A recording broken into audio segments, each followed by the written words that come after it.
Pak Fuad, kalau kita sudah melihat apa saja sebenarnya benefit yang bisa kita manfaatkan untuk pertumbuhan ekonomi di tahun ini, tapi di sisi lain dari segi tantangan ini juga cukup besar begitu, apalagi program-program yang juga menjadi prioritas pemerintah ini kan juga diharapkan bisa memberikan kesejahteraan yang lebih besar lagi untuk rakyat. Kalau dibandingkan dengan ketika Anda menjabat di 1998 tadi, Anda melihat seperti apa tantangan kita di tahun ini? Ya, terima kasih Mbak Maria. Kalau zaman dulu dibandingkan memang agak susah dibandingkannya karena begini.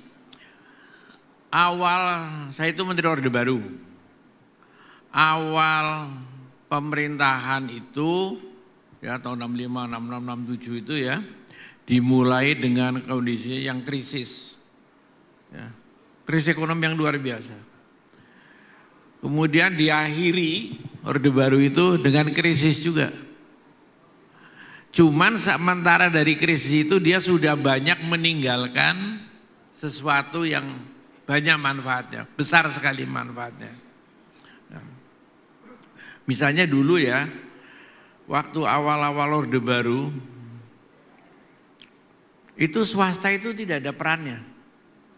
Hampir nol, ya, karena tahun 70-an itu belum ada peranan swasta, mungkin Anda nggak begitu sadar. Dulu itu kalau mau bikin perekonomian itu, Bappenas ngitung, ini kita tenaga kerjanya segini gitu ya, kepenginnya terserap segini, jadi pertumbuhannya mau begini itu, dan perlu investasi berapa? Itu investasinya 95% itu dari pemerintah.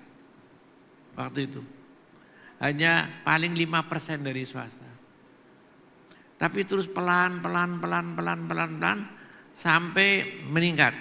Kira-kira sampai akhir Orde Baru itu swasta sudah 55%.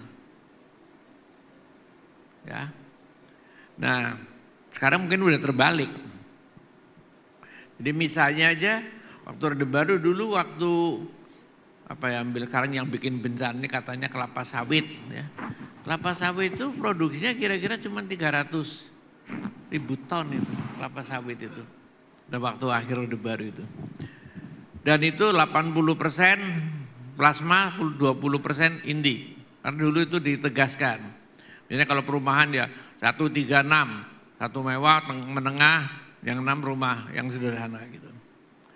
Tapi dikawal itu kebijakan. Nah kemudian sekarang tuh sawit misalnya sudah berapa nih Menko Pangan ataupun apa, kira-kira udah hampir 48 juta ton kan sawit itu. 40 juta ton itu dengan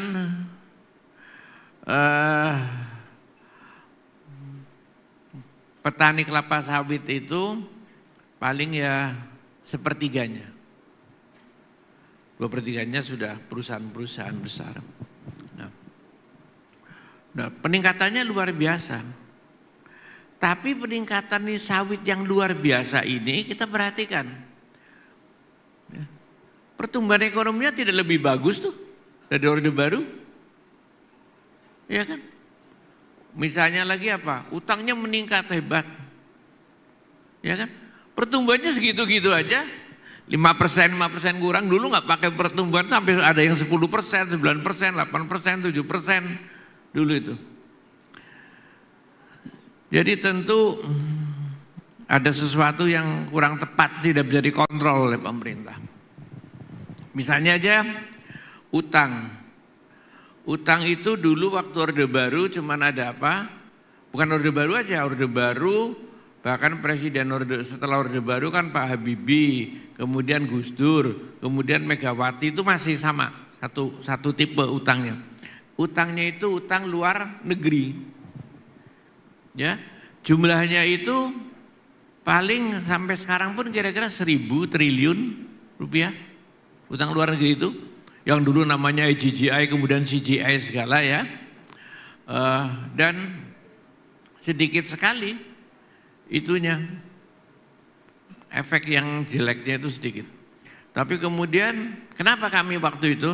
Karena waktu itu senior-senior kami termasuk semuanya itu Udah ditawarin tuh ya oleh Morgan Stanley segala ya, nawarin ini apa? Utang model yang sekarang ini, yang model istilah itu utang SMI Sri Mulyani gitu ya. Sudah mulai tuh diajarin ngutang, kita nggak mau, kita ketawa. Karena apa? Kalau utang seperti ini, mesti kita ini, kata Pak almarhum Ali Wardana segala macam itu ya, terus Pak Sumarlin dan seterusnya, kita nggak usah. Kita bisa kejerumus gitu ya, kalau utang-utang yang seperti itu. Utang begini aja itu udah cukup lah yang bantuan-bantuan luar negeri pinjam. Karena apa? Dulu yang namanya pinjaman luar negeri, utang hanya pinjaman luar negeri ya, itu dulu satu, selain jangka panjang ini itu dipastikan seluruhnya ada rekeningnya. Oh pinjaman ini rekeningnya ini, pinjaman ini rekeningnya, dan pasti untuk proyek, untuk pembangunan istilahnya. Ini. Jadi jelas, oh saldonya berapa. Itu contohnya, di manage begitu rupa, nggak ugal-ugalan. Lah, kalau sekarang ditanya utangnya mana, untuk apa? Ya sudah nyampur, nggak tahu. Tanya waktu Sri Mulyani tanya, nggak nyampur, kita ketawa aja, udah nggak bisa. Akhirnya dia memulai, dia nggak pernah bisa mengendalikan, benar. Hanya untuk rutin, untuk macam-macam yang tidak semestinya, bahkan untuk honor gaji pegawai, tunjangan segala macam udah pakai seperti itu. Yang besar sekali itu adalah sampai sekarang berapa utang luar negeri? Bu Nina kira-kira udah 9.700 triliun. Yang utang itu paling 1.000 triliun utang pinjaman luar negeri. Dan itu tidak lebih tinggi juga pertumbuhannya. Begini-begini aja, urusan alam begini-begini aja, lebih hebat. Tapi tidak diselesaikan. Nah, dari kejadian-kejadian ini maka harus dibenahin. Bagaimana utangnya itu yang masuk akal. Bagaimana pembangunannya itu, ekonomi itu harus konstitusional. Ekonomi sekarang apakah konstitusional? Saya katakan tidak konstitusional. Ya, tidak konstitusional. Karena apa? Pasal 33 itu menghendaki agar bumi dan kekayaan alam yang terkandung di dalamnya itu dimiliki oleh negara, seperti minyak dan gas. Artinya swasta boleh main juga di situ. Bisa juga swasta mendapatkan keuntungan juga bisa, tapi dia adalah tapi itu miliknya adalah milik negara. Sekarang kan sudah liar semuanya, itu kacau semuanya itu. Nah inilah pasal 33 yang saya percaya akan dibenahi oleh pemerintah yang sekarang. Tidak boleh diugal-ugalin lagi. Supaya tertib semuanya nanti akan. Jadi kita masih ada optimisme ini akan bisa diatasi. Akan bisa ditertibkan. Tapi memang memerlukan energi yang banyak. Misalnya untuk korupsi saja luar biasa sekarang gilanya. Ya kan?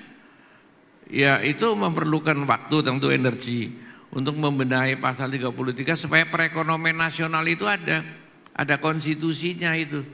Soal pro and con itu soal lain. Kalau tidak setuju ya ganti pasal 33-nya. Tapi kalau pasal 33 ada, itu adalah diikuti oleh, mestinya kita ikuti dulu.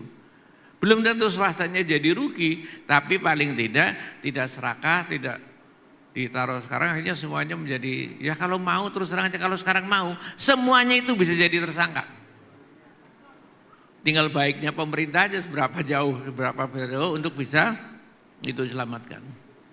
Jadi upaya-upaya bapak-bapak ini bagus semuanya, tapi pokok masalahnya itu harus juga dibenahi. Sekian, terima kasih Bu Maria. Baik, luar biasa. Kita berikan tepuk tangan yang meriah untuk narasumber-narasumber yang sudah hadir di sesi pertama ini. Jadi kalau bisa sedikit saya simpulkan, memang optimisme itu kita perlukan untuk bersama-sama kita bisa menghadapi tahun 2026 ini. Tapi ingat, tadi Pak Fuad juga sampaikan banyak yang harus dibenahi, ini harus menjadi perhatian kita bersama agar kita bisa mencapai target pertumbuhan ekonomi 8% di tahun 2029. Sekali lagi kita berikan tepuk tangan yang meriah untuk narasumber kita di sesi pertama ini.